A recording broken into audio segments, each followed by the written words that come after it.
This is the extreme north of Mongolia, a wild and icy region away from the rest of the world. A hostile universe where temperatures can reach -45 degrees in winter. This is the territory of the Tsataan, one of the last nomadic people to travel on the backs of reindeer. Hervé and Chada are visiting their brother who lives isolated in the mountains. To reach them, they have to cross this huge frozen lake.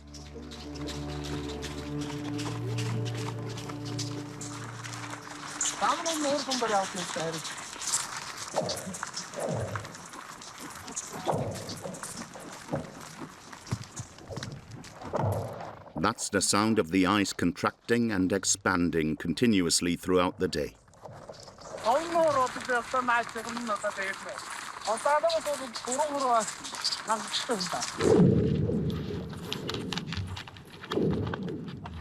As for the reindeer, used to walking on the snow, the crossing is almost acrobatic.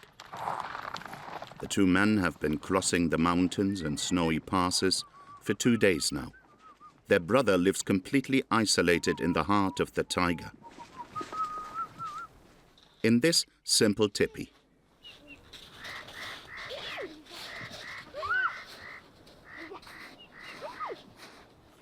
Huluk is 30 years old and spends winters here with his family.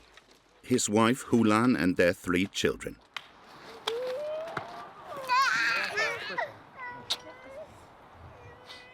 Gana, 6 years old. His sister, Sula, 3 years old. And the youngest, Bata, is just 1 year old. Huluk and his family are nomads. Like all Tsataan, they live in teepees with no comforts and only a stove for heating and cooking.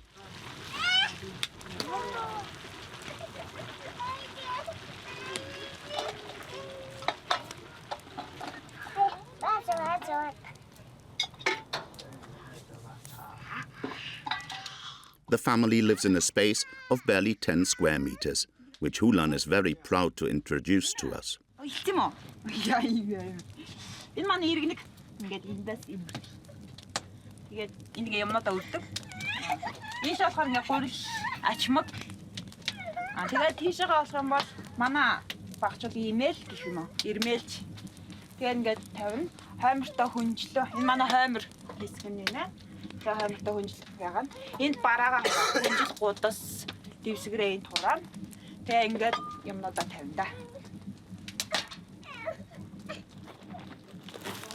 The Tsataan are reindeer herders.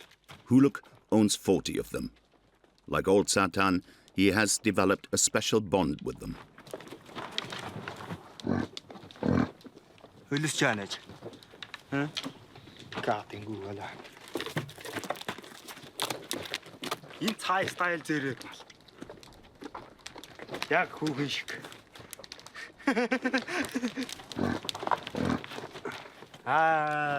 Энэ цаг бол 3 цаг хасан нэг хэлэлж биода жаргалтай байдаг, гоё байдаг. Энэ цагаа харахтаа жаргалтай байхгүй. Энэ цаг юм олон болсон чи би жаргалтай байхгүй яах.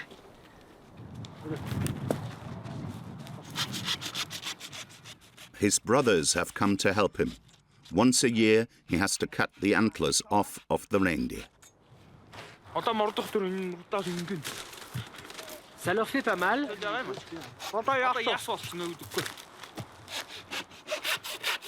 If they didn't cut them off, the antlers would fall off naturally anyway, at the end of winter.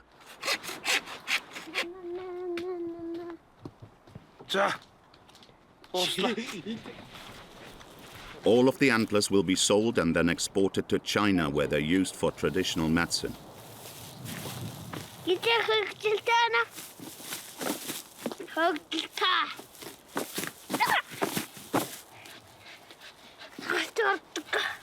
Yana, est-ce que c'est bien la vie dans la taïga? Oui. Pourquoi? Yagat. Kim. Sauna. Sauna.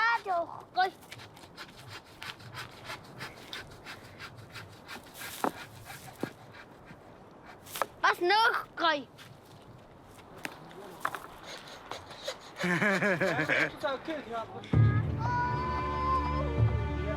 Huluk and his family are among the last Tsataan. Today, there are only 200 of them left in Mongolia, away from the modern world. But their traditional way of life is being threatened, now more than ever. The Tsataan live in the very north of the country, right next to the Russian border, in a vast, uninhabited and largely inaccessible region. This isolation has allowed them to preserve their traditions. They are originally from Siberia and still live as their ancestors have always lived, moving through the taiga with their herds, summer and winter, in search of lichen to feed their reindeer.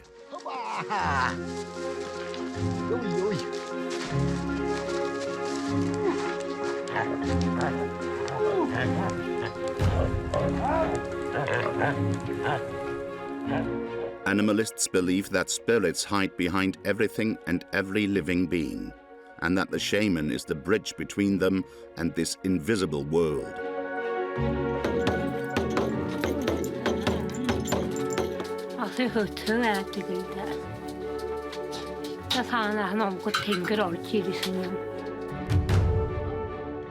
Few in number, the Tsataan want to avoid any risk of consanguinity. Young men are encouraged to find a wife outside of their community. For the first time in years, 2 Tsataan will get married this summer, an exceptional event.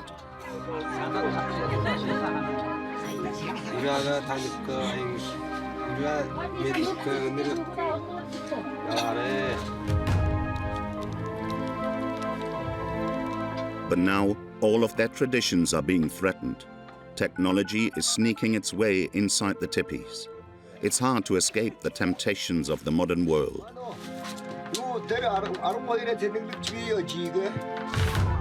And here we have the school. For 15 years, the Mongolian state has obliged all Tsataan children to attend school from the age of 7, a law that forces families to separate during the winter.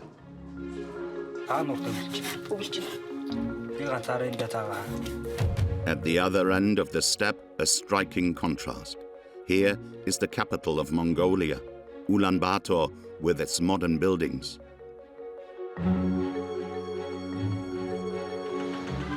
Moron is Tsataan. She's 19 years old and left her family's teepee to come here and study.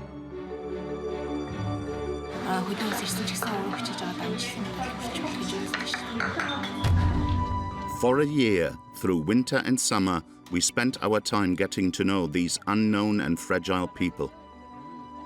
A surprising dive into a preserved and timeless universe that is now being threatened.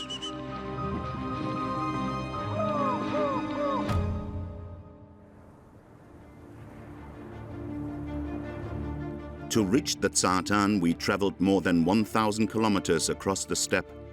3 days of travel across chaotic roads and tracks.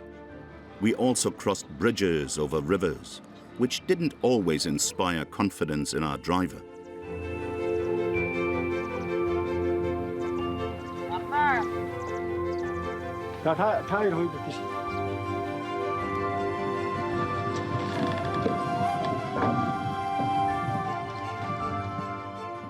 Hours of driving without meeting another soul.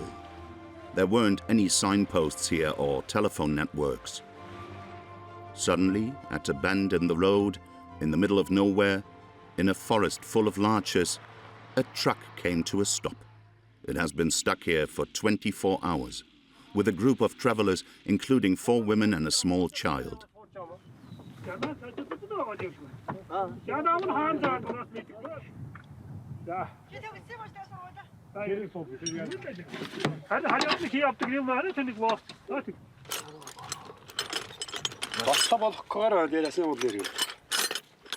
Saved by the tools and skill of our driver.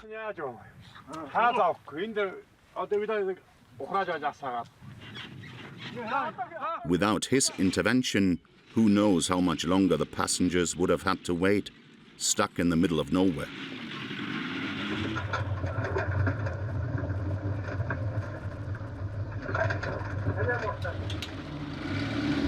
Finally, after the last bridge, we arrived in Tsataan, the northernmost village in Mongolia.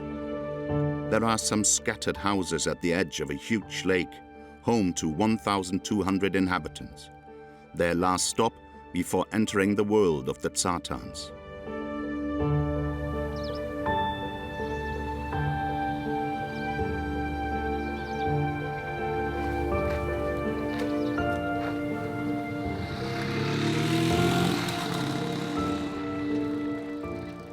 After the village, the road became less and less navigable.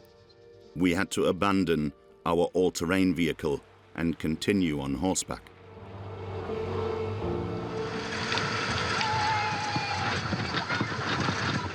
Mongolian riders helped us cross the steep mountains and reach our destination.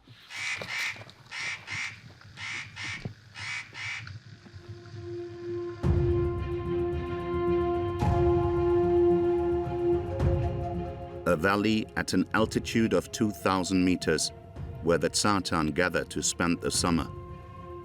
They live in teepees in small groups, in camps located just a few kilometers apart from one another.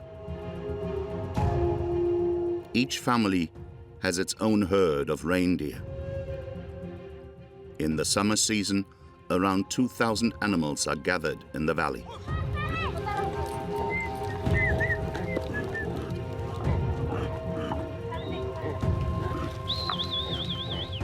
The Tsataan spend 4 months here, from June to September. This is a time for them to rest before the long winter period.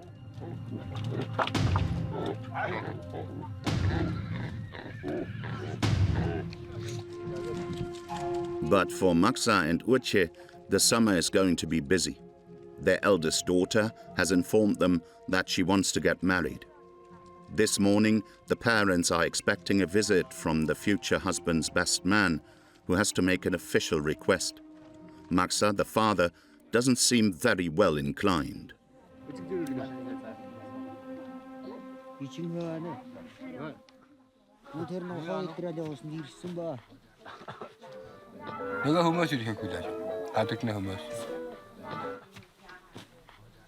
Vous savez déjà ce que vous allez répondre?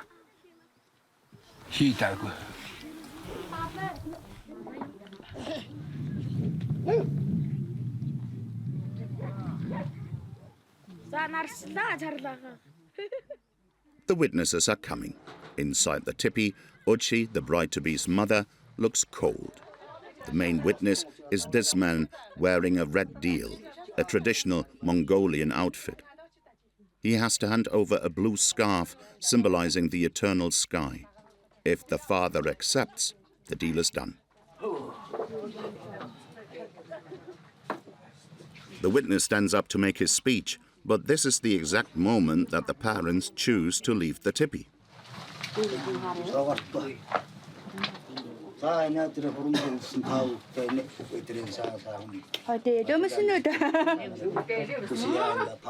The best man begins his speech.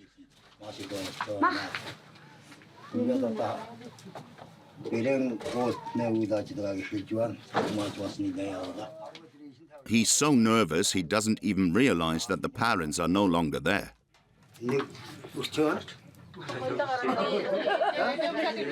According to tradition, once the proposal has started, the best man isn't allowed to sit down again.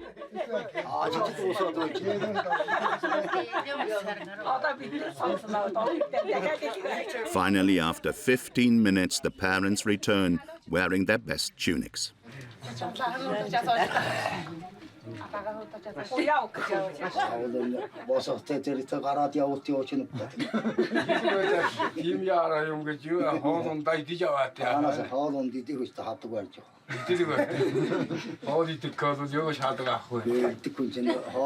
For Maksa, it's a question of pride and honor.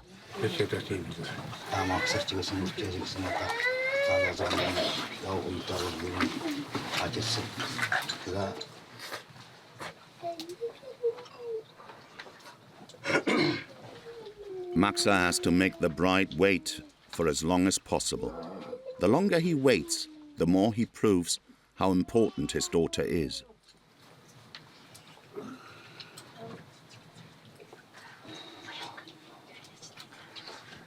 Finally, the father grabs the scarf with the consent of his wife.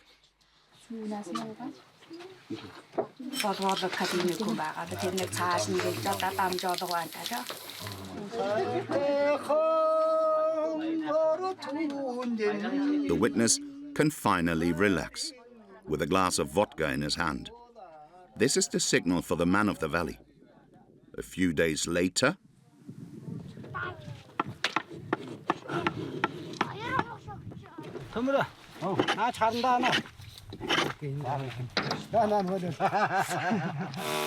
everyone gathers to make furniture for the future couple.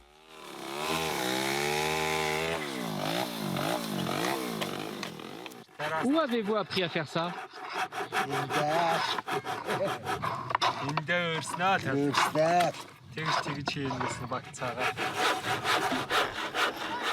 The groom-to-be also takes part in the work. At 20 years old, he will leave his parents' teepee for the first time. His fiancée isn't involved in the preparations. She gave birth a month ago. As is often the case among the Tsataan, they wait until they have a child to get married. It is the birth of a child that confirms the seriousness of their romantic relationship. The wedding will take place in a fortnight, depending on the lunar calendar. In the meantime, life goes on in the valley.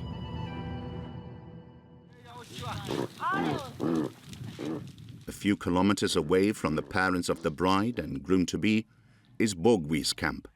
She's 42 years old. She was born in the taiga and has always lived there. Her days are punctuated by her beliefs. Every morning she prepares tea for her family, and while her children are still sleeping, she performs a shamanic ritual. She offers the first tea of the day to the spirits of nature.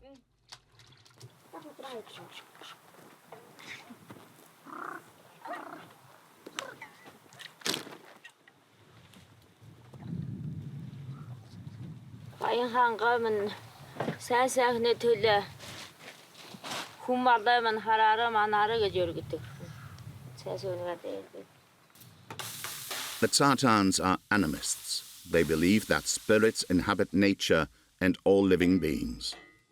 They live in communion with their reindeer, to whom they dedicate a particular worship.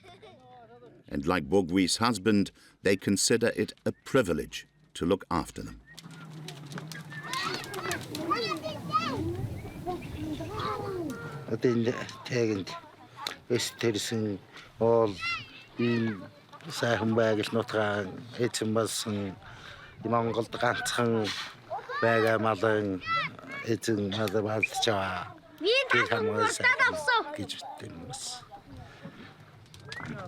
Boucheaud and her husband have about 100 reindeer, and some of them even have magical powers and privileges, like this one, who wears multicolored ribbons around his neck and is the only one allowed to enter the family teepee, the reindeer shaman.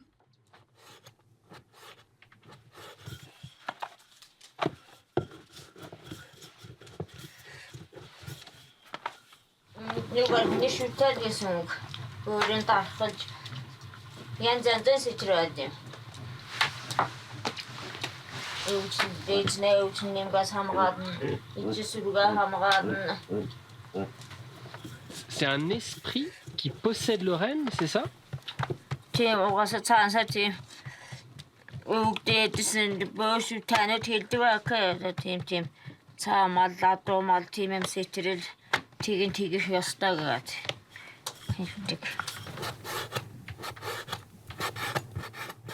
Boucheaud follows the customs and traditions of the Tsataan to the letter. But she has also started to discover the modern world and its temptations. Next to the teepee, a mysterious yellow tent with an antenna on top. The family's phone box. Thanks to their makeshift antenna, Boucheaud manages to talk to her eldest daughter back in the village.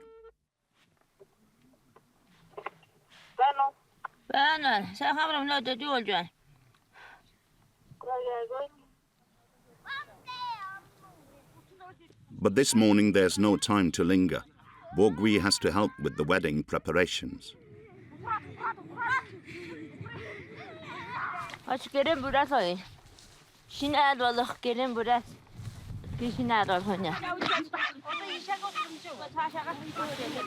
All of the women in the valley get together for the occasion.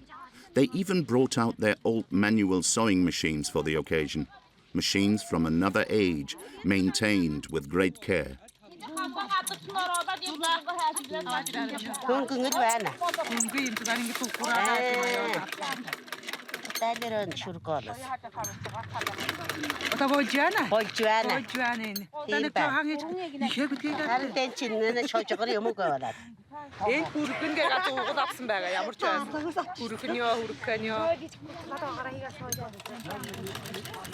The women need to hurry because the ceremony will take place in the newlyweds' tipi. That is, if the reindeer leaves them enough material.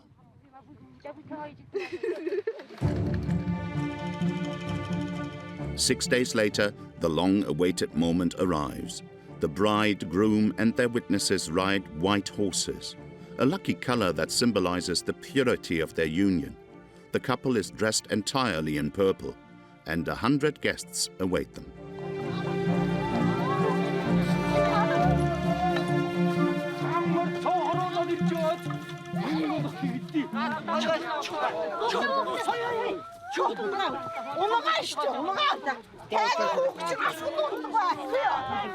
Before entering the tipi, the bride and groom have to ride around it 3 times, throwing reindeer milk to ensure prosperity and abundance.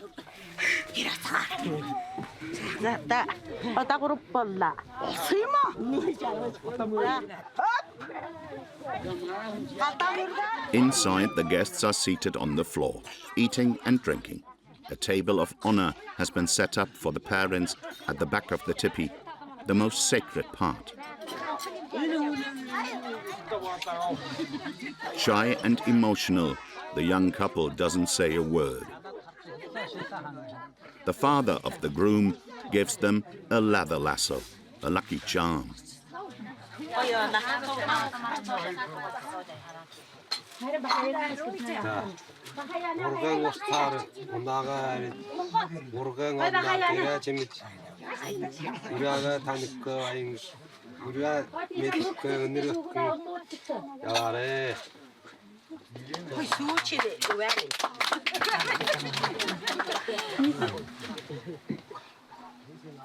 The bride and groom seal the ritual with a sip of reindeer milk. The bride then has to prove herself to her mother-in-law. She has to make the tea.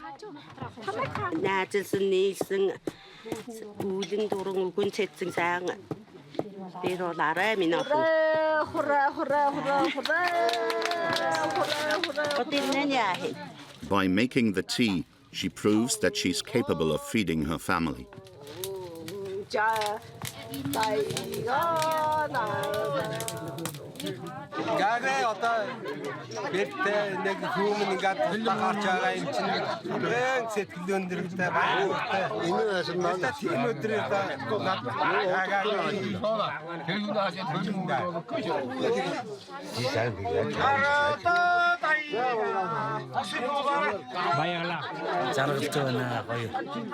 Tu peux parler un peu plus fort? La journée se passe comme vous l'aviez imaginé?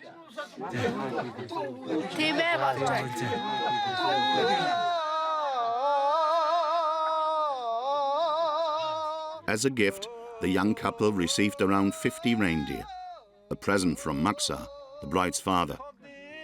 Outside, the men competed in games of strength, Mongolian wrestling, in which even the youngest guests take part.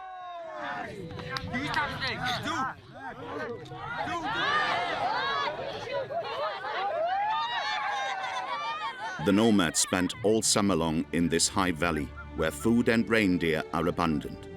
But when winter arrives, everything changes for the Tsataan.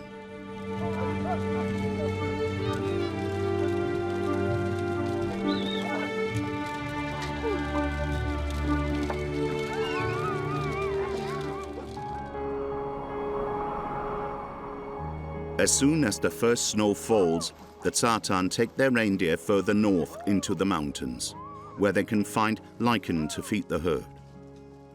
Huluk and his family live here, completely isolated in the heart of the forest. Far from any doctor, with 3 small children, they'll spend 6 months here in this wild region where wolves and bears still live.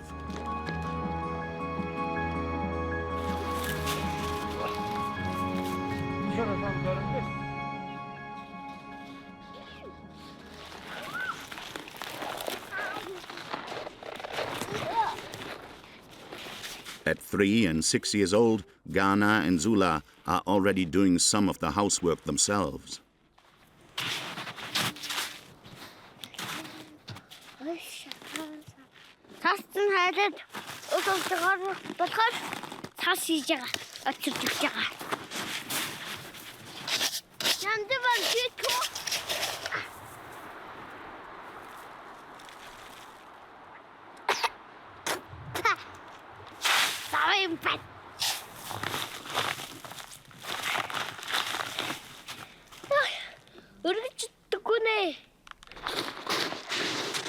The children have divided up their roles.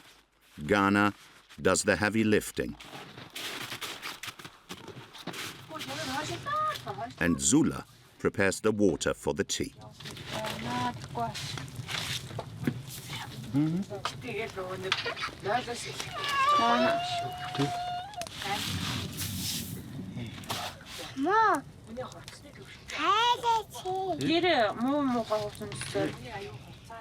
And at just 3 years old, the little girl makes a point of doing the dishes by herself.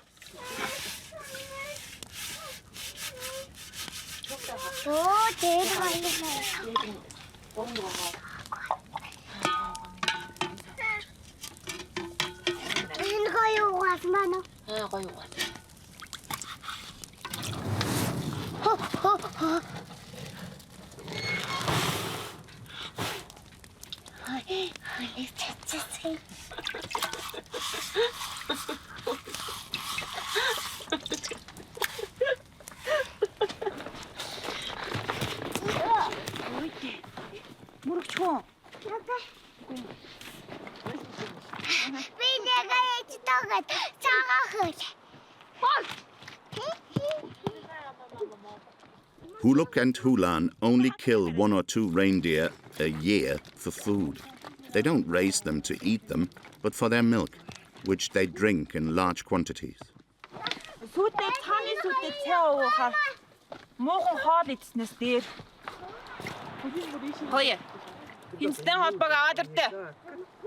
Hulan has given each of the reindeer a name.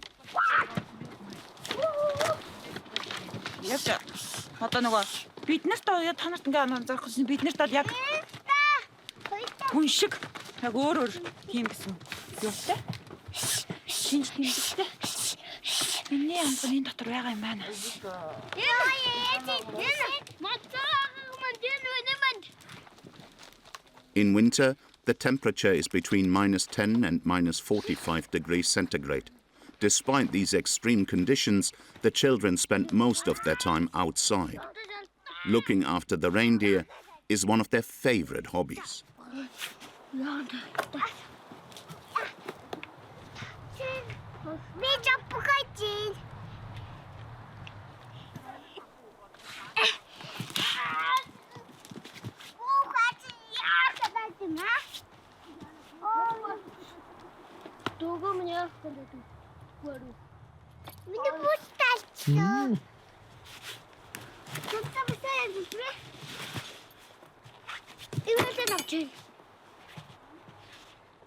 Ghana started learning to ride a reindeer when he was 1.5 years old.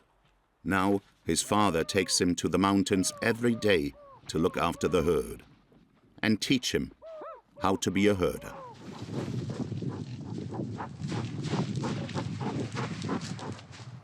Harж өнөөж. Хайгана. Та тэр явна харж өнөөж.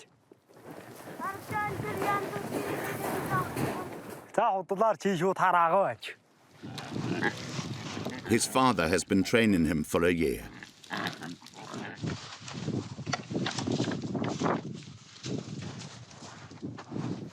ганцаараа дуугүй чимээгүй явдгаас бодлоо энэ тэгээ цаандаа явж гангар гонгор хийж энэ тэгээ зугаалж явахд надад бол сайхан л байд. Ghana was brought up in the purest Tsataan tradition, a people who have managed to preserve their beliefs and customs over centuries, even the most mysterious ones.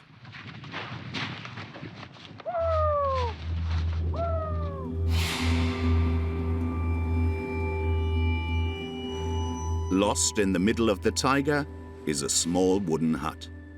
This is where one of the most feared characters in the community lives. Sintsiksik is 61 years old. She's a shaman, meaning she has the power to communicate with the spirits.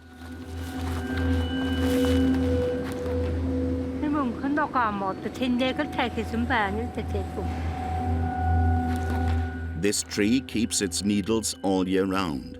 This is a sign that a powerful spirit lives here.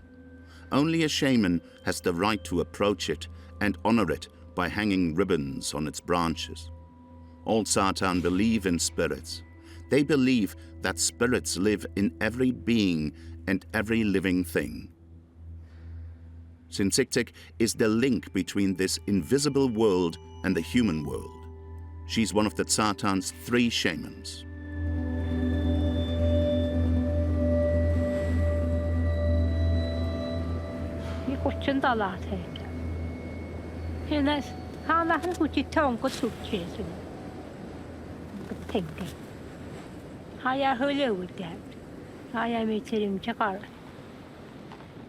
In the summer, she lives in her teepee. In the winter, she lives in this cabin. She lives there with her daughter, who does the housework.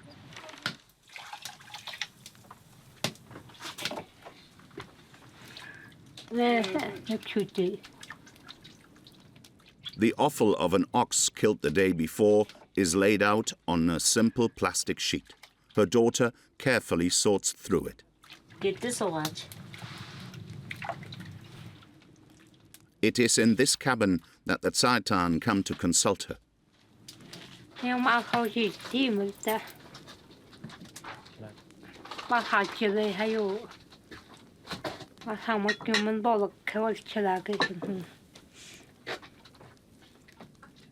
The nomads come here to know their future, how an illness will develop, or where to take their reindeer so that they aren't attacked by wolves. To answer these questions, the shaman uses ritual objects.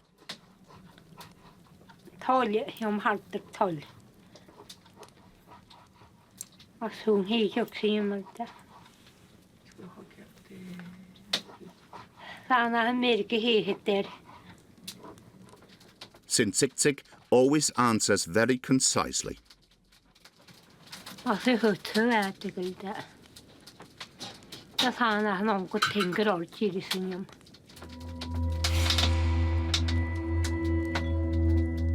Her rites are a secret, but she agreed to let us film an exclusive ceremony that evening.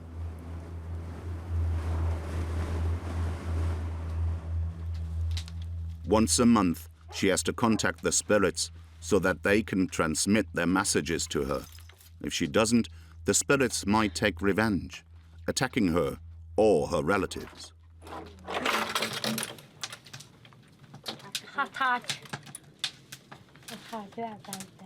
The drum symbolizes a horse.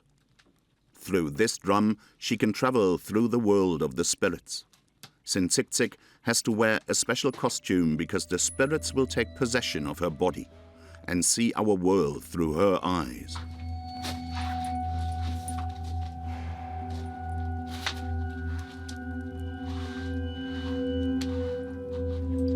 This long coat will serve as her armor because evil spirits could hurt her or even kill her during her journey. Before each ceremony, her daughter burns juniper.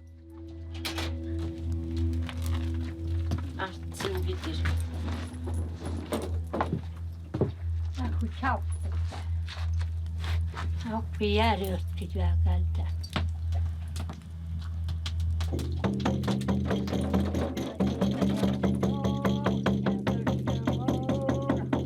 The shaman invokes the spirits.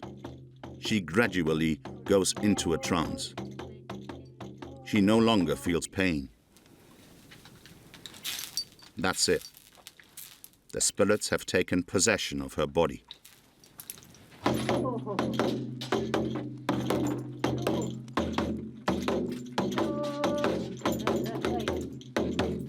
They speak through her in an unknown language and deliver their messages.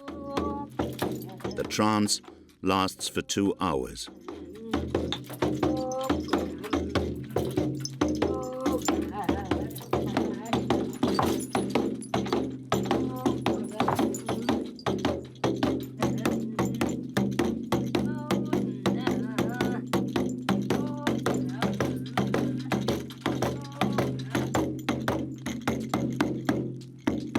Suddenly, everything stops.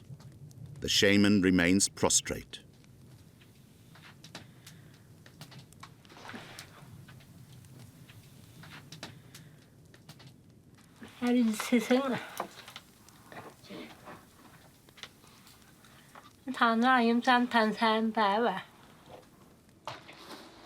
These are her only words.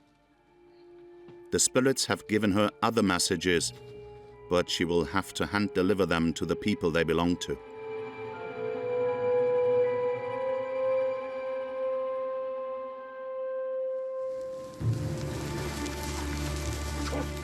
Huluk believes that these traditions are the foundation of the Tsataan identity. He doesn't want anything to change, and he wants his son to be able to live freely in the taiga. But the Tsataan are becoming less and less isolated as the modern world nestles its way in. Next year, the family's life will change forever.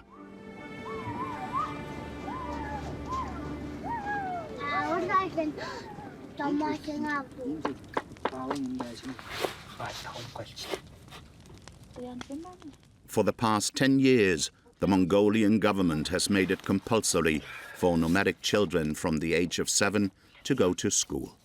Next winter, Ghana will have to go and live with his mother in Tsataan, the only village in the region with a school. The family will be forced to split up.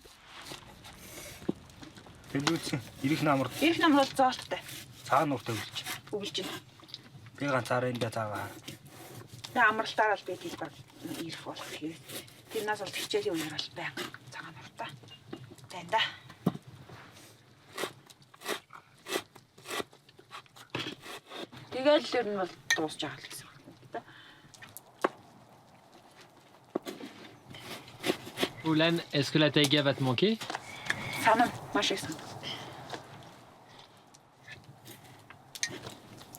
Qu'est-ce qui va te manquer?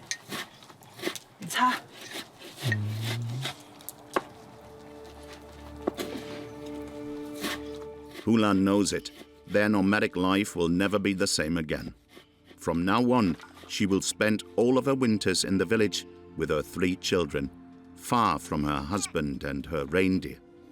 This is the dilemma of the Tsataan people. If they want their children to have an education, they have to abandon their traditional way of life.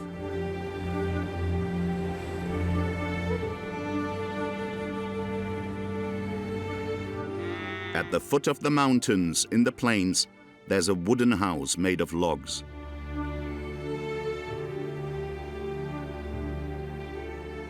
With satellite dishes and solar panels. And to top it off, an all-terrain van. This is the house of Bogui and her family. The woman who lived in a teepee with her shaman reindeer all summer changes her way of life completely in the winter.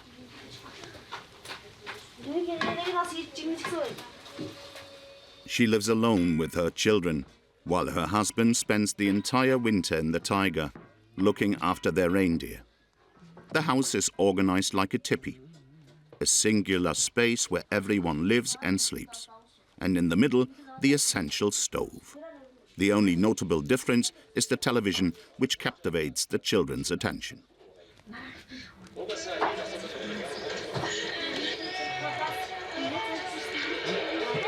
Que préférez-vous, Bogi, la maison ou le tipi? Pourquoi? 스트레스 яриаг сонсох юм болон хүнээс нам яриас янз янзын сайн мууг сонсож явж тийм юмгоо агаар усан ч сайхан юм. Тайван чамаагүй тайван амьдэрдэг ах. It's Sunday evening. Her daughter, Chimgwe, is getting ready to go to the village for a week, to go to school.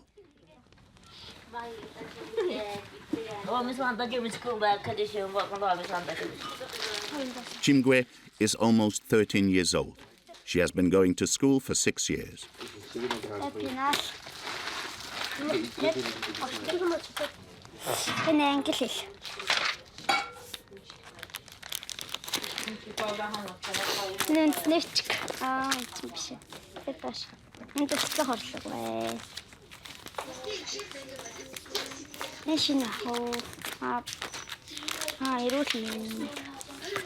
Tu aimes aller à l'école? Pourquoi?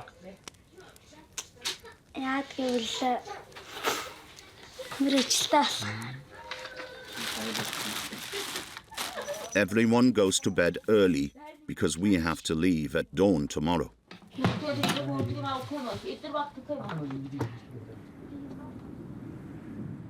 But overnight, the temperature dropped.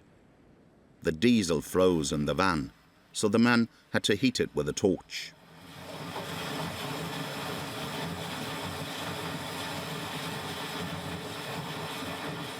After several hours of work, the van finally started, but Chimgwe was very late.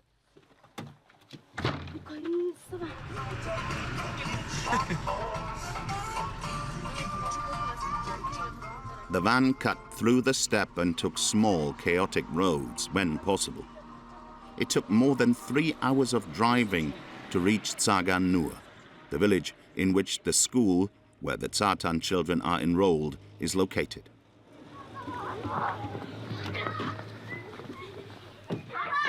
Chimgwe didn't arrive until 11 a.m. The headmistress was waiting for her.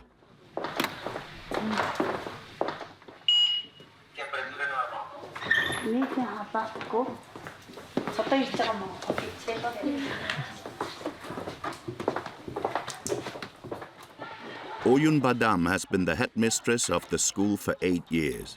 She's a Tsataan who was born in the taiga and grew up there. The school has 550 students, including 70 Tsataan children.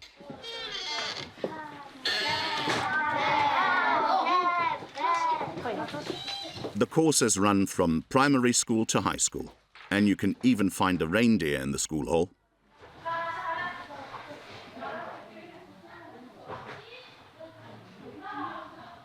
манай сургуульд одоо Монгол улсад одоо хамгийн одоо өвөрмөц байдаг ийм одоо онцлогтой сургууль. Тэгээд манайх бол одоо цаачдын цаачин иргэдийн хүүхдүүд одоо энэ сургууль сурдгаараа бас онцлогтой байд юм а. Тэгээд бас тухайн хүүхдийн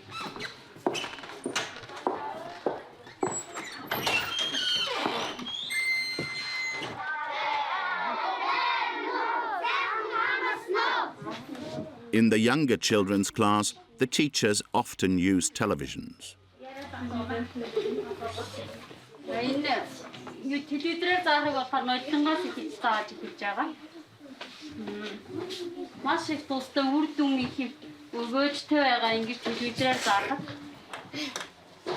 Behind the school is a brand new dormitory. This is where the Tsataan children live during the week. It's all free. The Mongolian state pays for everything. The students sleep 6 to a room. Some stay here for a week, others for months when their parents are too far away in the taiga.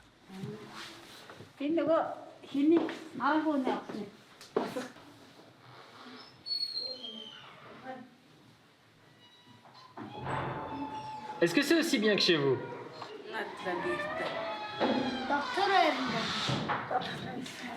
Pourquoi?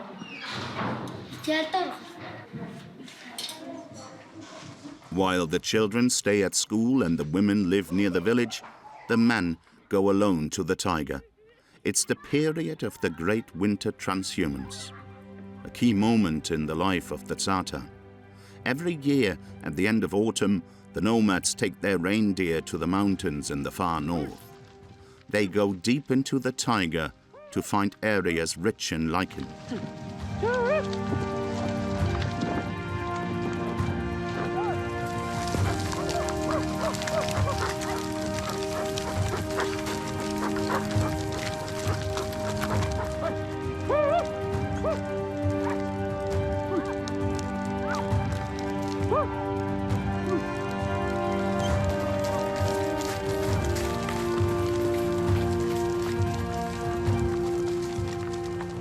They have to cross large snowy spaces and flooded rivers, with the constant fear that one of their reindeer will get hurt or die during the journey.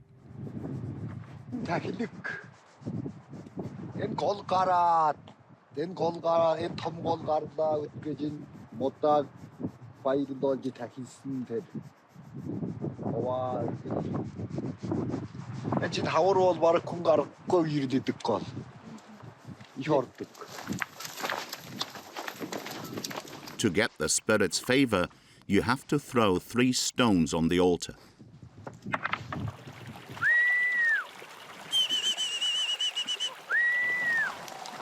The current and the pebbles make the crossing perilous.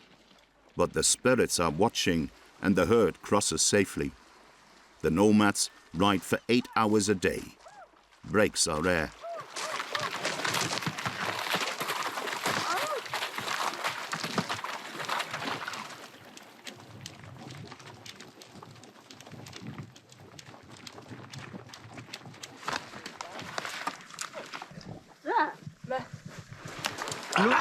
L'eau est bonne ici?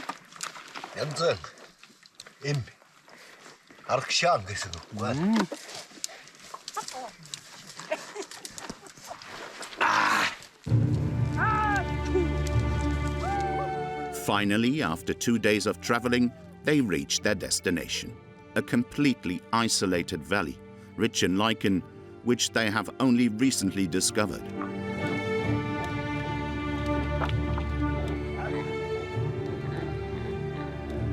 In 1 month, 800 reindeer have already gathered here. They belong to around 15 families.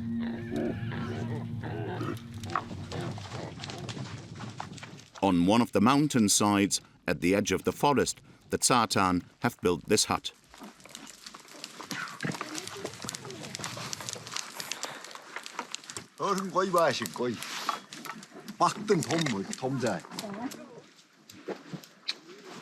This little house is where the men will spend the winter.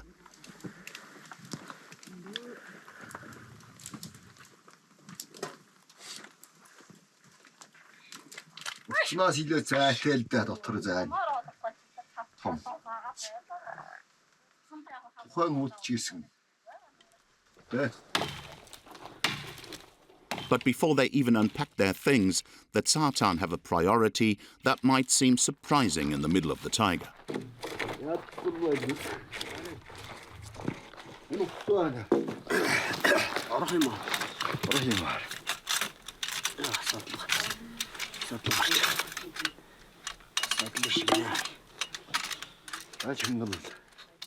They want to build an antenna to try and connect to the telephone network of the village of Tsataan, which is a 4 days walk away, or 70 kilometers. Since they discovered this new mode of communication, the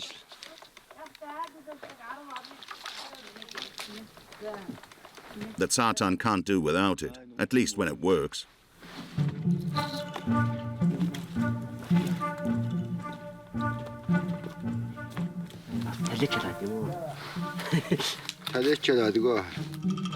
It's impossible to find a connection. The surrounding mountains make a shield. But it takes more than that to discourage the 2 Tsataans.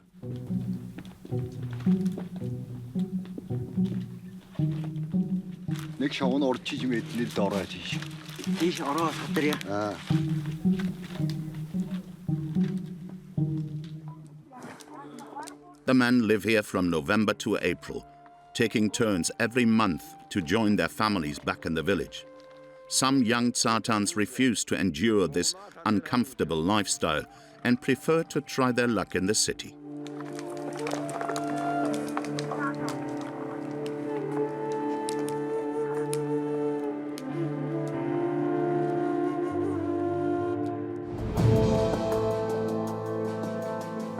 Ulaanbaatar, a capital built into the middle of the steppe. With 1.5 million inhabitants, half of the Mongolian population lives here. On the outskirts, poor neighborhoods are made up of small houses and yurts, home to nomads who have come here to find work. And a rapidly growing city center full of modern buildings, glass towers and traffic jams.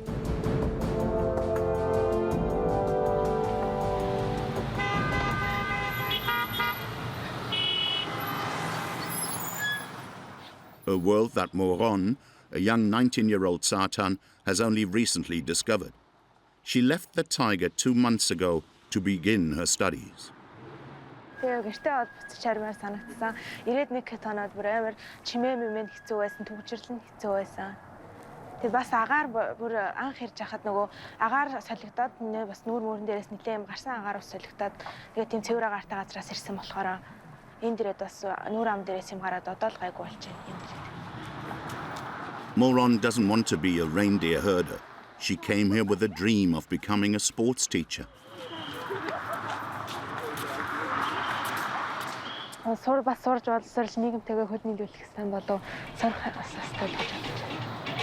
When she arrived in Ulaanbaatar, she also discovered consumer society. She had never imagined such huge shopping centers existed.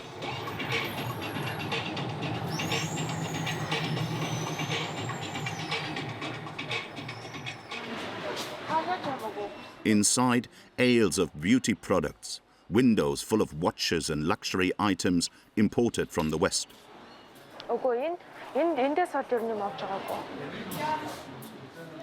Pourquoi tu n'achètes pas?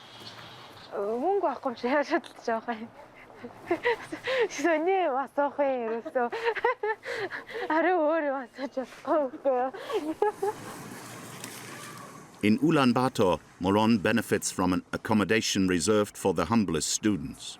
It's located in this building in the city center. She shares a dormitory with 5 other students.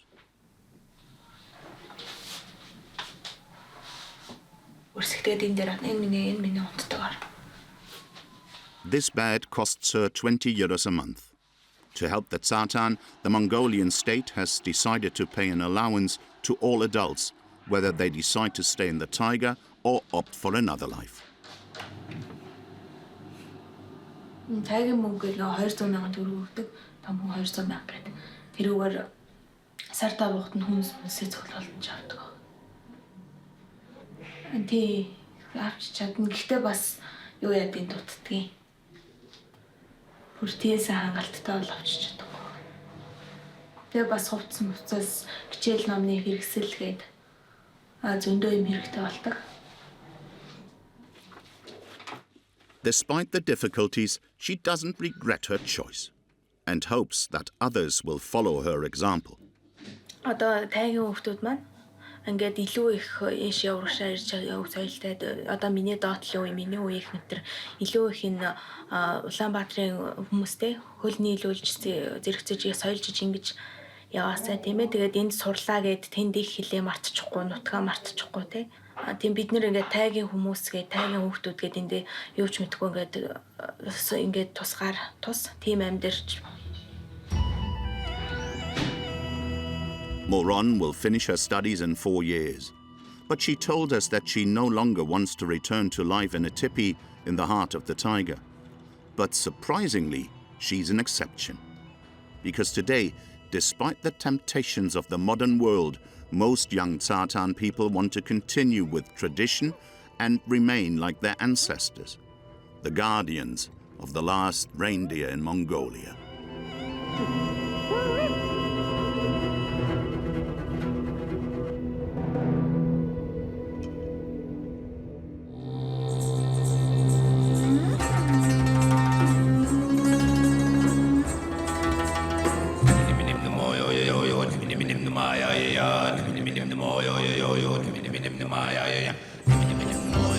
In the far north of Mongolia, there is a huge and uncharted icy land where a surprising population of nomads live, the Tsataan.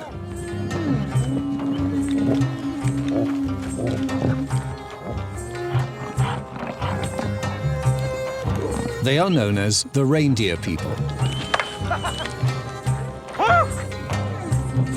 There are only 200 of them, and today their traditional lifestyle is disappearing.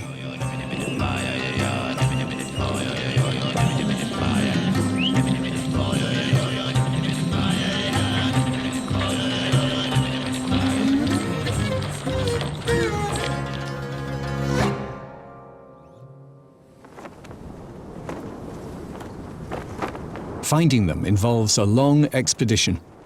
It starts in this old Russian off-road van from the 60s.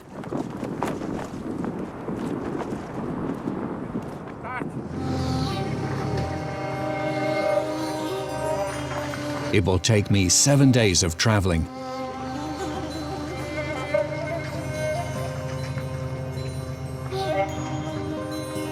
I will go up from Ulaanbaatar, the capital, to the far north of the country, to the region of Lake Kovskol, just beside the border with Russia. 1,000 kilometers of roads and tracks, often in desert areas.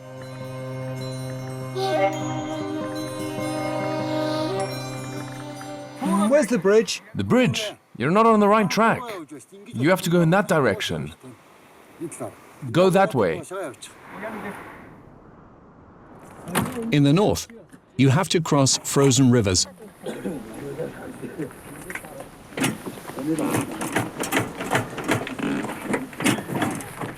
Three days in a van to get where there is no longer a road, nor a path.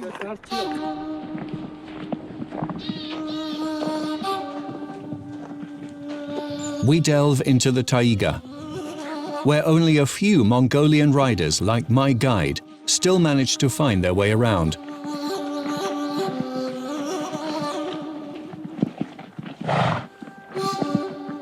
I had already made this trip 4 years ago. I had met the Tsataan on my first trip to Mongolia.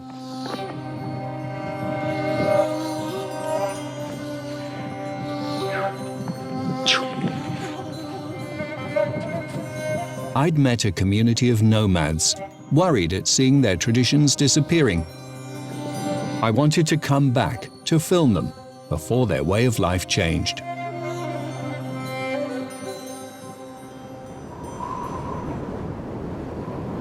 The Tsataan told me to meet them here, in the middle of nowhere. Alongside me, a Mongolian translator able to understand the Tsataan language. Tuvan, a rare language, is still spoken by some communities in Siberia. After several hours of waiting, two figures appear.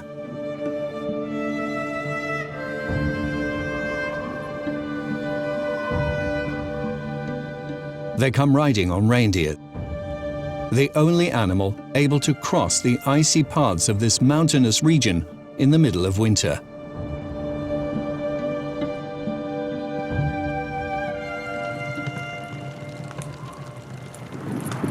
Look at those two reindeer. They're exhausted.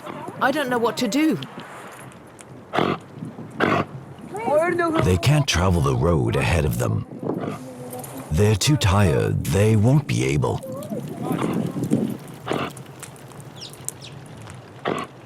We will have to spend the night here.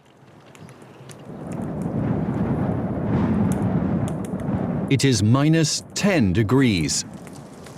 The nomads improvise a shelter with just a canvas sheet, under which we will all sleep, tightly packed together.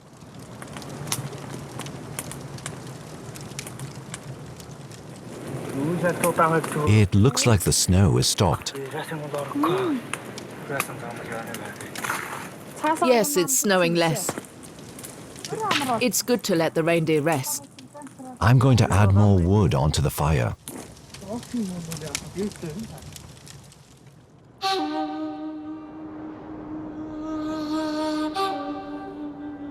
The camp is a day's walk away.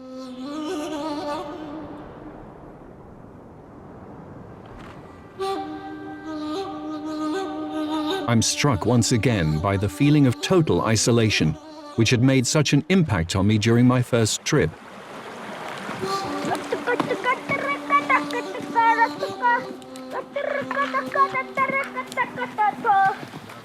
I find the family I befriended 4 years ago.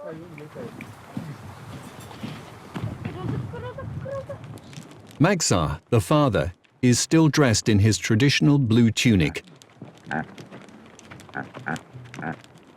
Not very comfortable in front of my camera.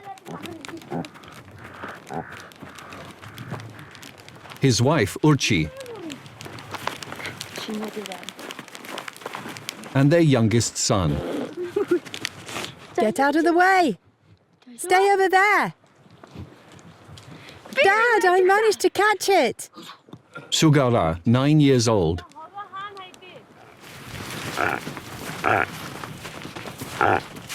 I will live with them for a month. It's the end of autumn, a pivotal period which precedes the great winter seasonal migration. These nomads regularly change their camp, always looking for food for their reindeer.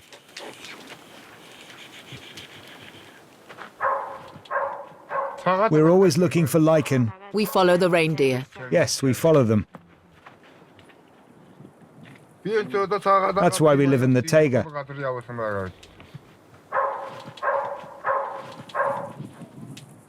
I have 100 reindeer. Go to sleep now. He said that you can sleep.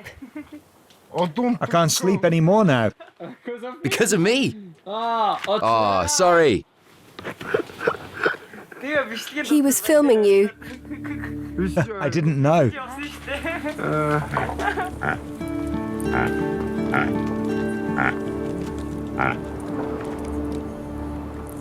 Come on, move. The Tsataan's whole life revolves around their reindeer.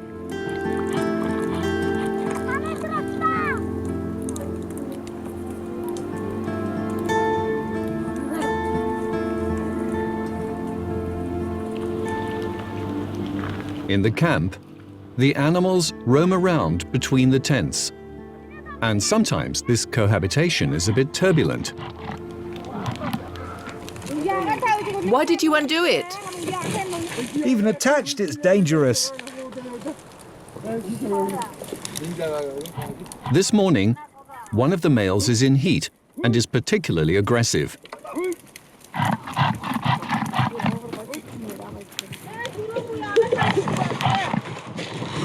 If they fight one another, it will escalate. Run, run quickly.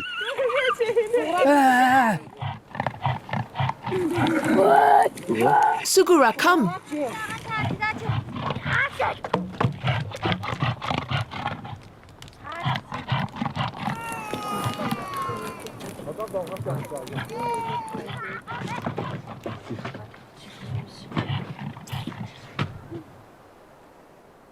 The Tsataan live in one of the coldest and most inhospitable regions of Mongolia. But to be able to follow their herd, they live in simple canvas teepees, which are easy to transport.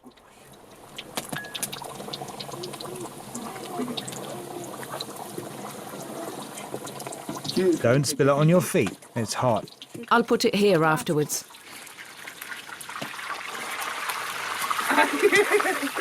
But despite the lack of comfort, I've never heard them complain. I'm a very lucky man. I live among such beautiful nature with fresh air. Reindeer. I'm so happy with my life.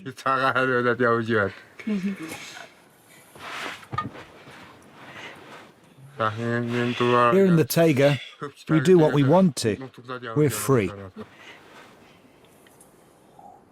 The Tsataan always surprise me. They feel privileged. Neither do the extreme temperatures nor their isolation seem to affect them. What is the hardest thing in your life? In summer, the reindeer sometimes want to come inside the teepee. That's the hardest thing.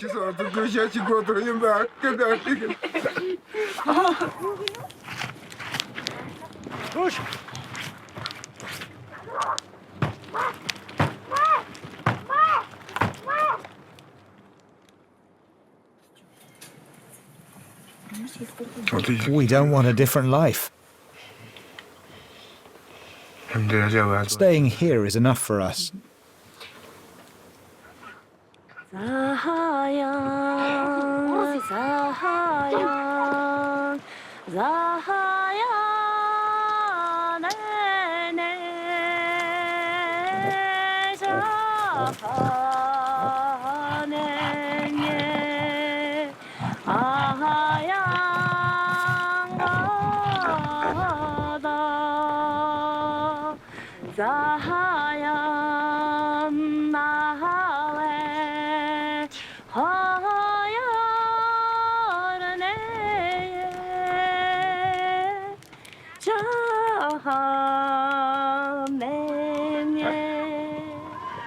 The Tsataan are used to gathering in small family groupings.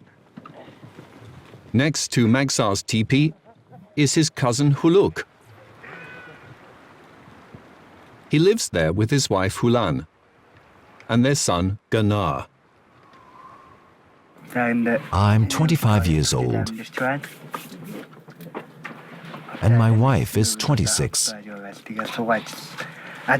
We met in Ulaanbaatar. We worked together there. We wanted to live there, but it was too difficult. That's why we chose to live here. That was 2 years ago.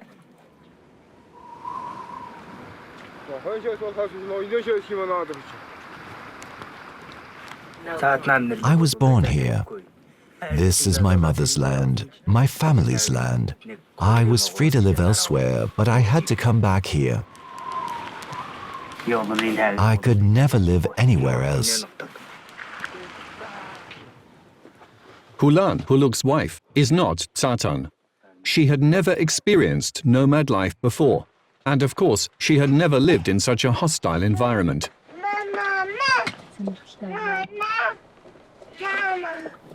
I discovered a new world, and that's what I liked. Outsiders think it's hard to live here. They tell me, you live in such a hard and cold and snowy region. I tell them, it's so beautiful that I never found it hard.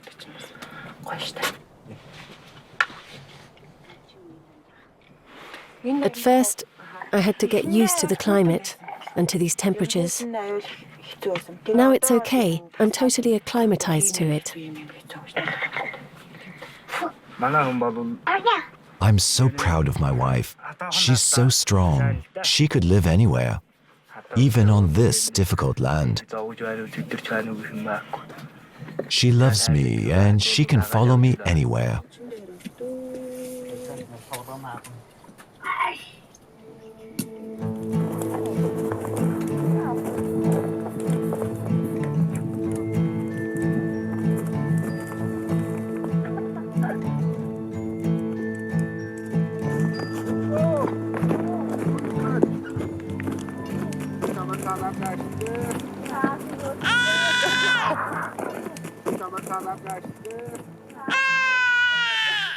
At the age of 1.5, Ganar is a real little Tsataan. Whilst temperatures fall well below 0 degrees, he walks around half naked. When we were children, our mothers dressed us like this, without anything else. And as an adult, you don't need warmer clothes. That's why we dress gana like this.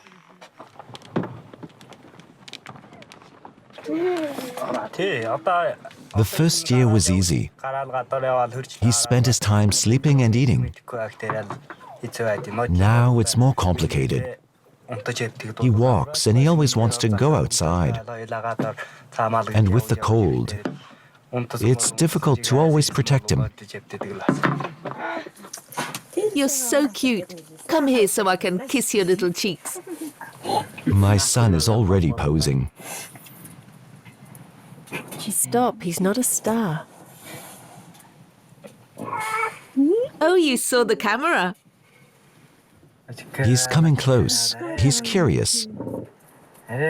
He isn't used to you. He'd like to come closer, but he doesn't dare.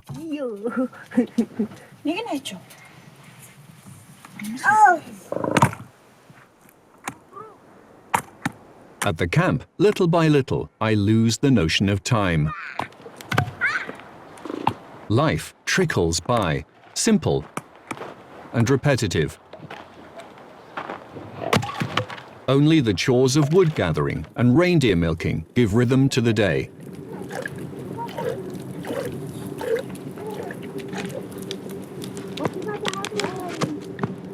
The reindeer milk, which they consume in large quantities, is stored on these wooden trestles that function as a freezer. Be careful, it'll break. Of course not. Yes, it can break. Your son already broke one, don't you remember? What? The frozen milk. When it's frozen, it doesn't break.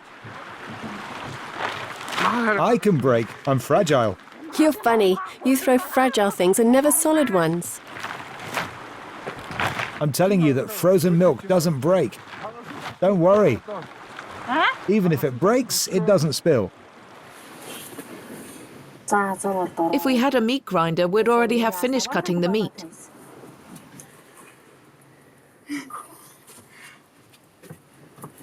You scare me. Why? Your hair is like a hedgehog. I'll do my hair again then.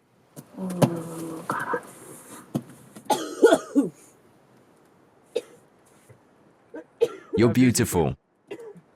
He says you're beautiful. I look like a hedgehog.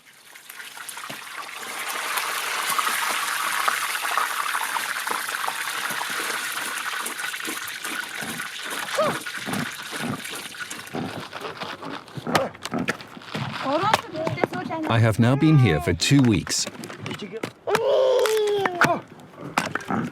The two families are used to my camera and let me film their daily lives and intimacy. And they even make fun of it. Look over there. No. Show the camera your beautiful earrings.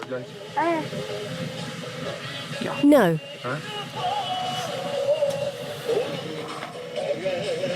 Huluk thinks I'm filming his wife a little too much.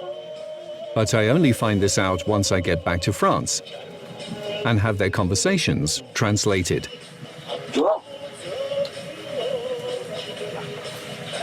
Under the pretext of filming, he's checking out my wife. I can't tell him. He would take it badly. If I tell him to stop, do you think he'd be disappointed? I filmed their daily lives, which seem to have gone almost completely unchanged for centuries.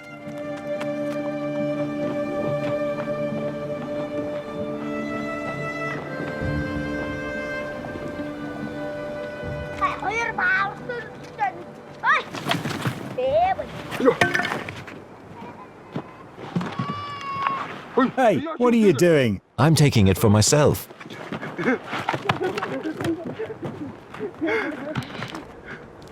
Yet, in recent years, the modern world has been catching up with them. The Mongolian government requires all children in the country to attend school from the age of 6. Now, during the winter, Tsataan families have to split up. Children and their mothers go to the only village in the region where the school is located. whilst the men stay alone in the taiga with the reindeer.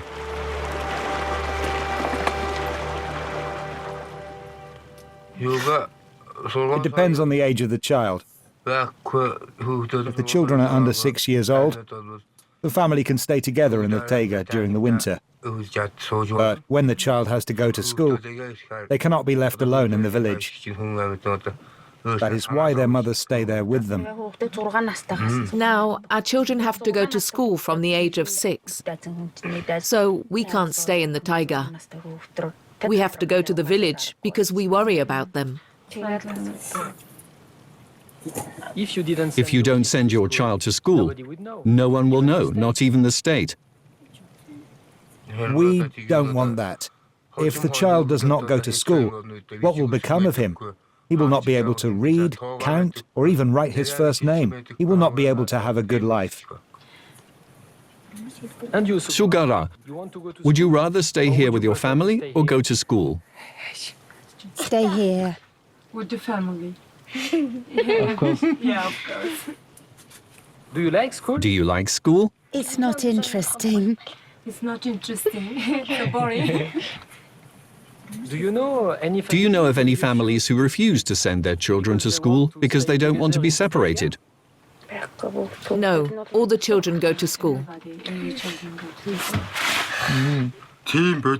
We're not savages. In front of me, Magsa and Urchi don't want to seem like bad parents. But I know that they are torn between continuing the tradition or offering their child a different future. In reality, they allow themselves some liberties. The school year started 2 months ago, but they decided to keep Sugara with them until the beginning of winter. This male is the leader of all our reindeer. We made a stock of wood in the forest. I'm going with him. You stay here. But I want to go.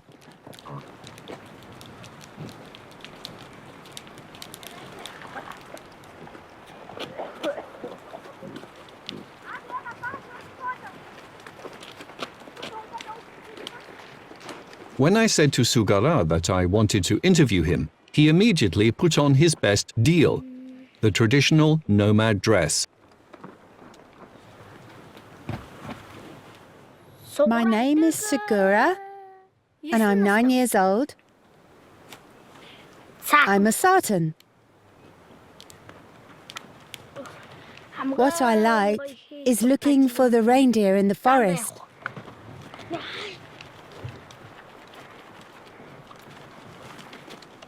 School is hard. I'm sad. I must leave my dad. It's so great living here.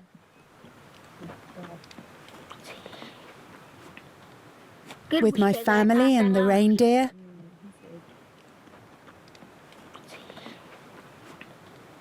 I love you, little brother. I love you, big brother.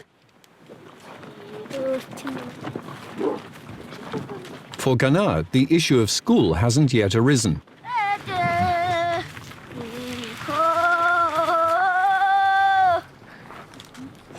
But Huluk and Hulan, his parents, don't seem to agree with this new law.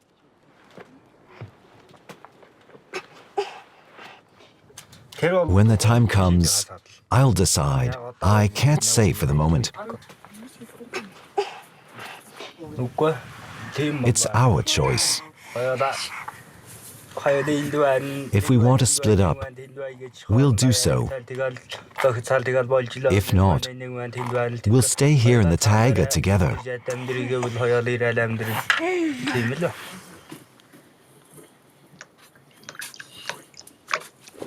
It will be very difficult. I can't imagine the separation. It's like you, here, without your wife and children.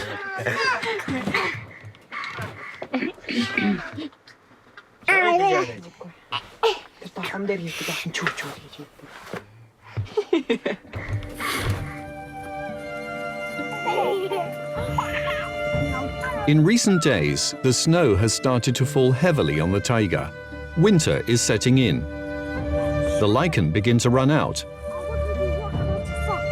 We will have to leave the camp. The village where the school is located is a 3-day walk away. And soon, the mountains will be impassable. Magsa thinks that it would be safer to make the journey with other Tsataans. He decides to visit another family who lives half a day away by reindeer from their camp.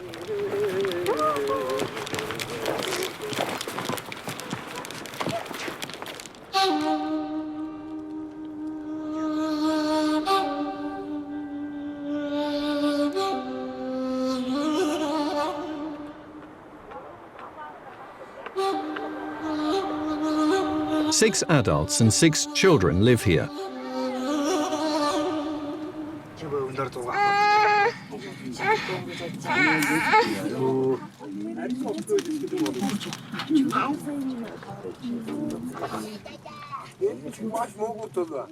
In the taiga, visits are rare.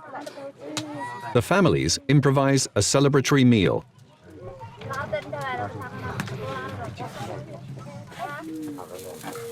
When it snows, the reindeer gain weight. It's true. You're right. Reindeer are happy when it snows a lot.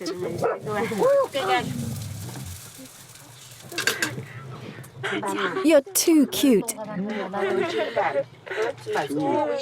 What is he eating? It's pasta. We should bring several families together and celebrate.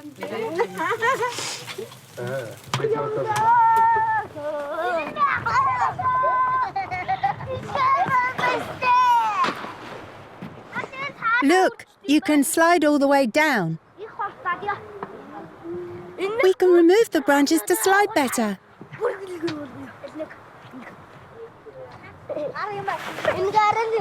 Sugra, shall we try to slide here? Yes. Get out of the way. I can slide faster.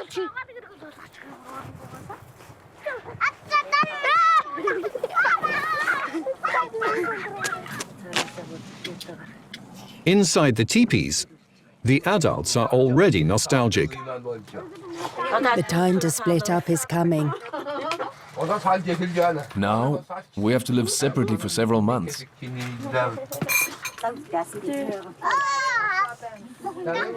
The weather is unfavorable. The Tsataan don't know when to leave. It will clear up at some point. The way it's going, it's not likely to improve until next year. You laugh, but what will we do? When it snows, it's difficult. It complicates the situation. It will get very slippery. Finally, without my really understanding why, the 2 families will not manage to agree on a departure date. Magsa and his family return to their camp.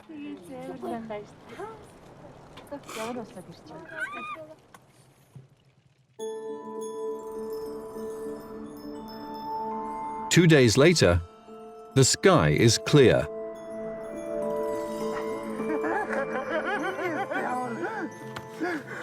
It's not easy.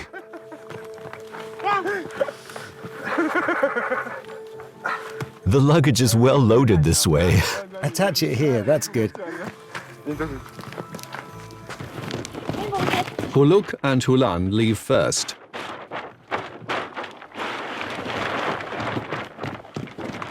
I see their belongings spread out in a jumble on the ground. Their entire possessions fit onto the backs of their reindeer. Watch your head!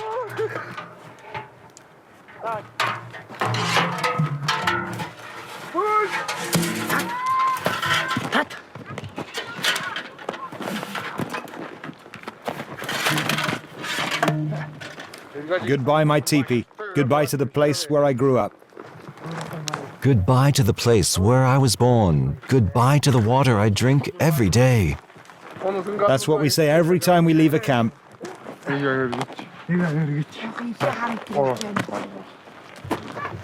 Attach him well. We can't have him falling off on the journey.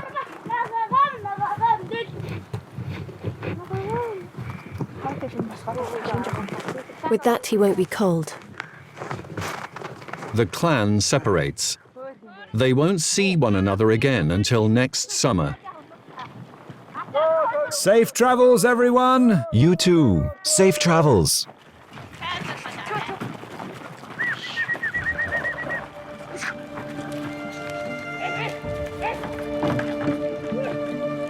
Their son is still young. Huluk and Hulan have no constraints. They go deep into the taiga to set up their winter camp. They are free, as the Tsataan have always been.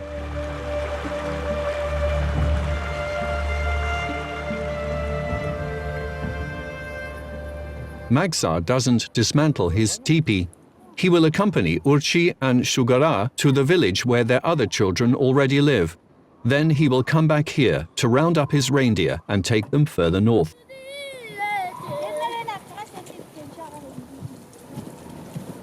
The journey will take several days.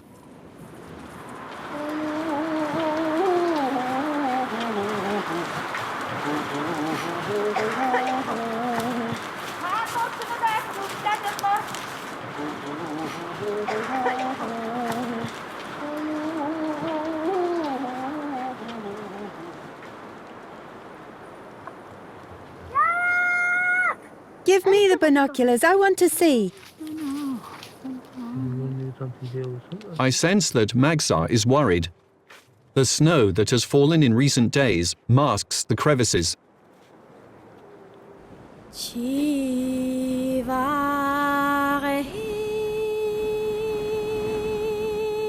But the family doesn't have a choice. They have to cross 4 passes at an altitude of over 2,000 meters.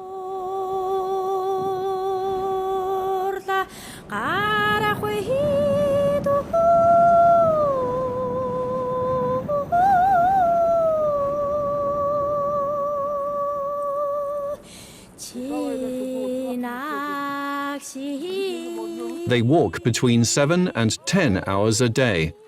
Sugara's endurance impresses me.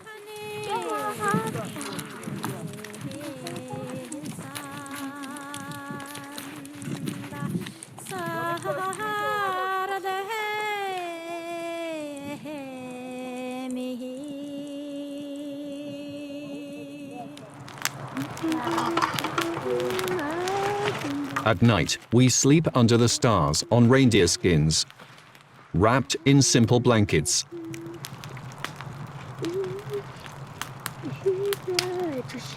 The parents worry about Sugara.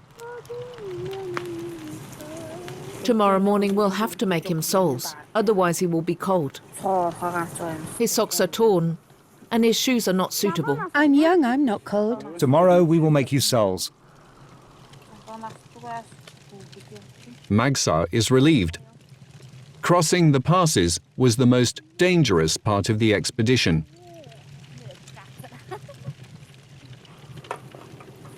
The reindeer did well. Yes, it was dangerous. When they crossed it, I wondered if they were going to slip.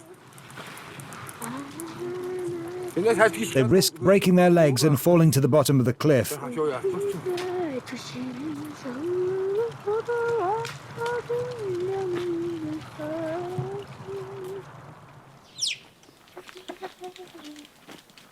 At last, after walking for 3 days, we arrive at our destination.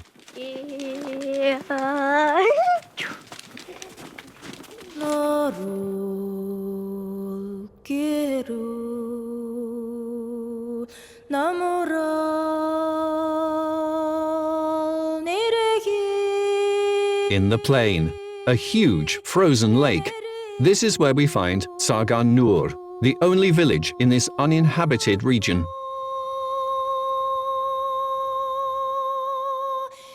"1,000 people live here. Half of them are nomads who have decided to settle down.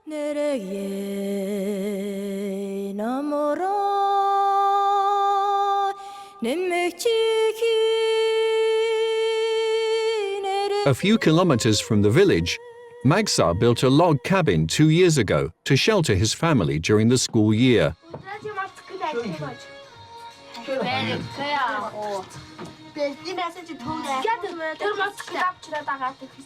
The couple reunite with their 3 other children, a girl and 2 boys. The 2 eldest have completed their studies, but they stay in the village to take care of their 13-year-old sister, who has been back in school since September. Put the dumplings in the water to cook. Where do I put the offal pot? Should I put it outside? No, leave it there, otherwise it will spill.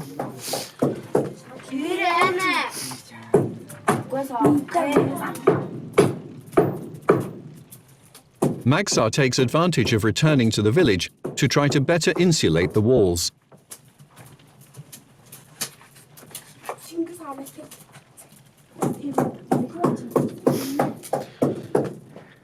Inside the hut, for the first time, I discover signs of the modern world that is inexorably catching up with them. On the traditional wooden sideboard, a small television powered by solar panels. I wonder if they watch it. And especially, what does it tell them about our world?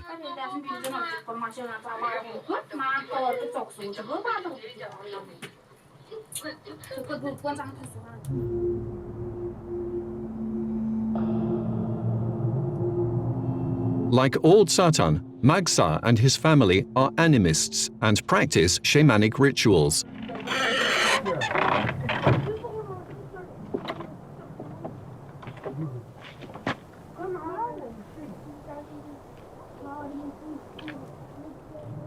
Every morning, I offer nature and spirits the first tea of the day. I throw it 3 times in 8 directions. For the sky, nature, mountains, spirits, everything around us. It's been 3 days since we arrived. But Sugara still doesn't go to school. And to my astonishment, his parents say nothing to him.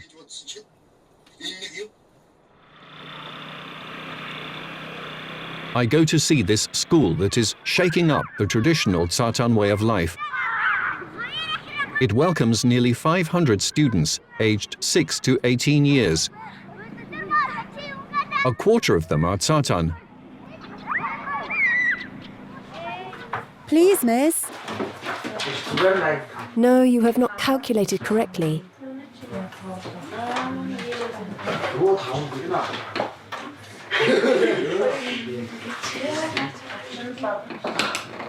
You have to multiply, not divide. 30 teachers and professors teach here full-time.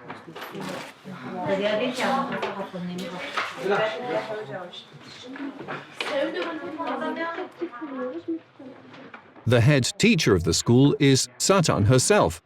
I feel she is very invested in her mission.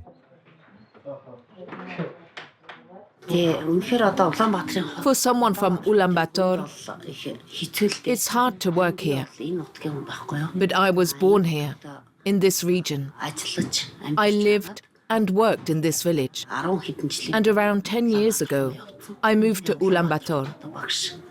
There, I worked as a teacher, pedagogical manager, and even academy secretary.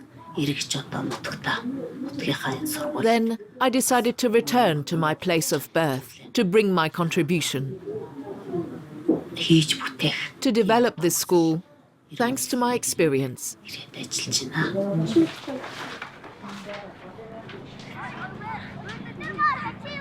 Today, almost all Tsataan children go to school, but some in a very irregular way.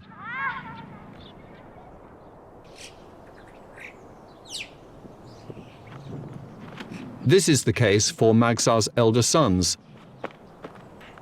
Baska on the left went to school from 12 to 18 years old. Sumya on the right from 9 to 15 years old. I asked them about their future and about what they'd like to do later on in life. I don't know. Tsataan, like my father. I have no idea. I want to be a horse breeder. I would like to take care of horses in the summer and follow the reindeer in the winter.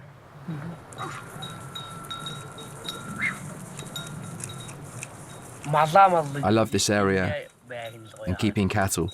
That's why I didn't go to university. Oh, I miss the reindeer too much. They're so beautiful.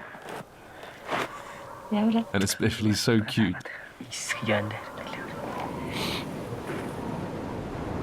The choice of the two boys does not delight the whole family. Yesterday, the children brought back milk. Which is richer, the reindeer or the cow? Reindeer, of course.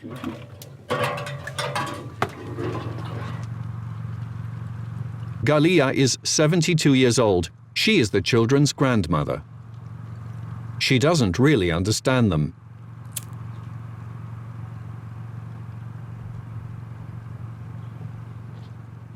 They want to leave school to live like Tsataan? Yes.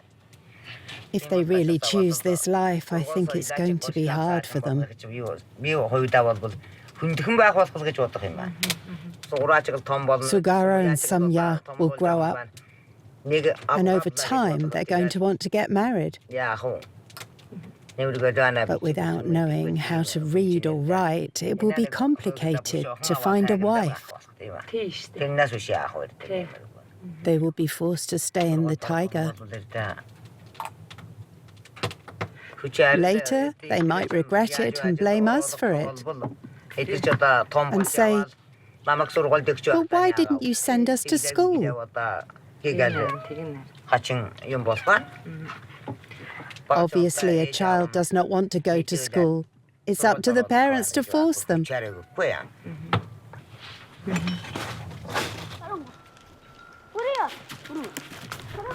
Days go by, and Sugara stays home.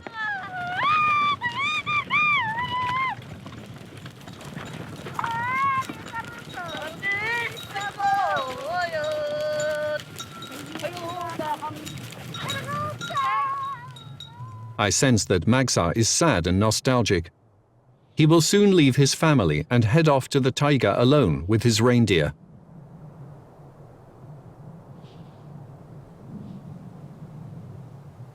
We have no choice. Reindeer need to eat lichen. Here, they have nothing to eat. Magsa doesn't really want to talk.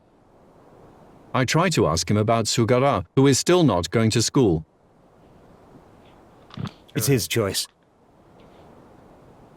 And you always let your children decide? Yes. And are you scared for your children's future? I don't know. I hope they will have happy lives. the world is changing. And what do you think of today's world? In a bad way. It's going in the wrong direction.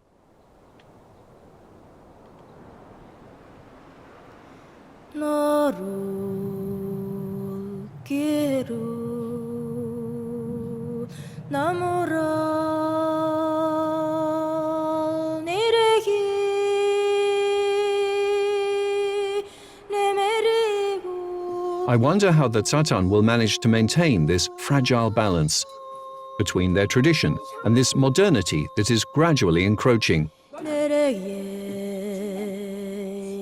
I leave and promise to come back to see them.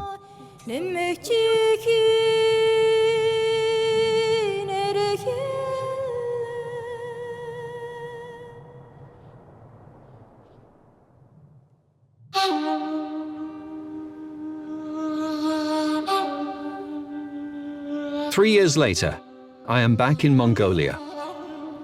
Curious to know what has become of Magsar and his family, I head to the taiga in the heart of winter. In this freezing cold, the world of the Tsataan seems even more inaccessible to me, even more isolated.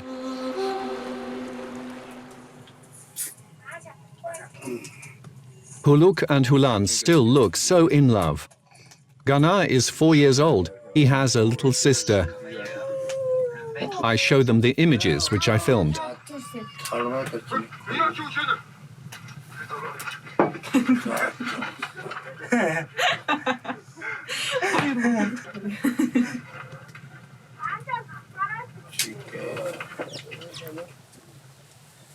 Magsar, like every winter now, had to leave his family.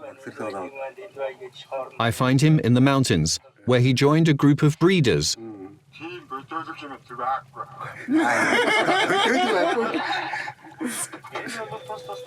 Sugara, his youngest son, stayed in the village. But Magsar tells me half-heartedly that he still doesn't go to school, or very infrequently.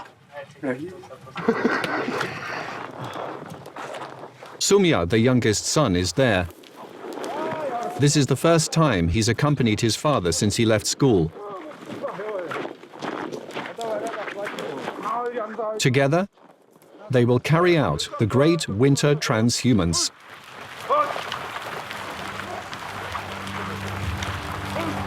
They will take their herd of 100 reindeer to the north of the country.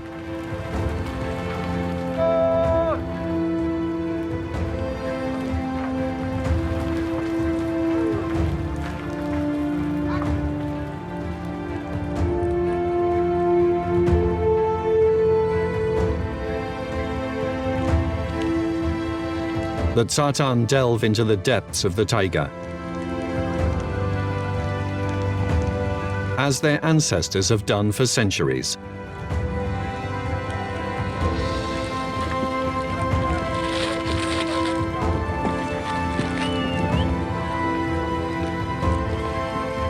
It's between -25 and -35 degrees.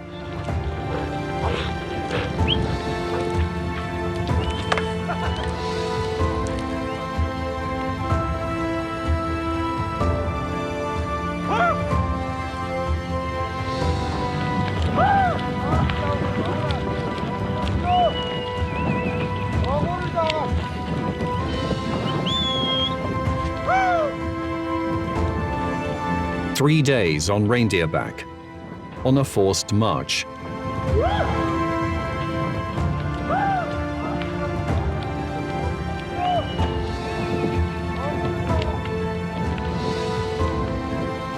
Fatigue and cold sometimes cause the riders to fall. What's up? You have runny eyes. Can you see all right? My eyes are full of tears. I'm getting old. Teary eyes is not good. It's the wind that's making me cry. Wait! There's a lot of stones. Oof, I almost fell. It's really not your day.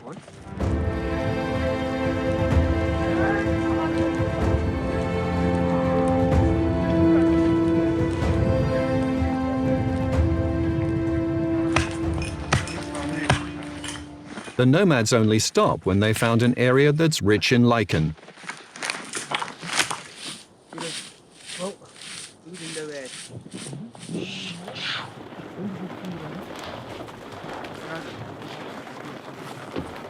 On the camp, there's no more children's laughter or female voices.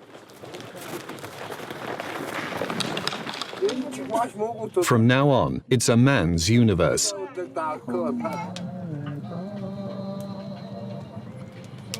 The breeders will now live separated from their families until spring. They will return to the village, each in turn, a few days a month, weather permitting.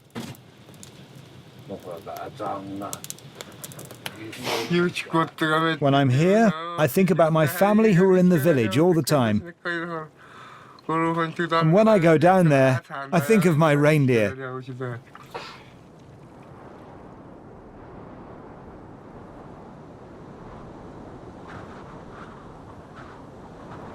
Magsar resigned himself to spending the winter isolated, far from his family.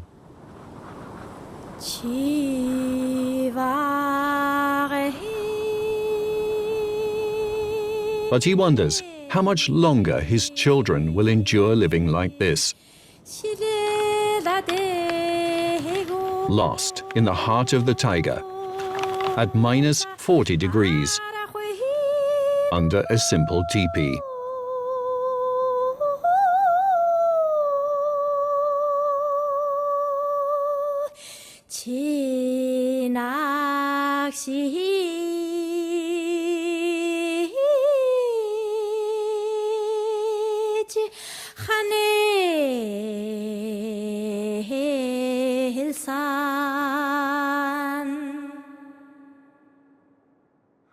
Arta çıktın dayga dartan ala johar bulu döndü. Songo çıktın dayga dartan johar ala bulu döndü. Songo çıktın canlar ustan sonra cahay meta geldi.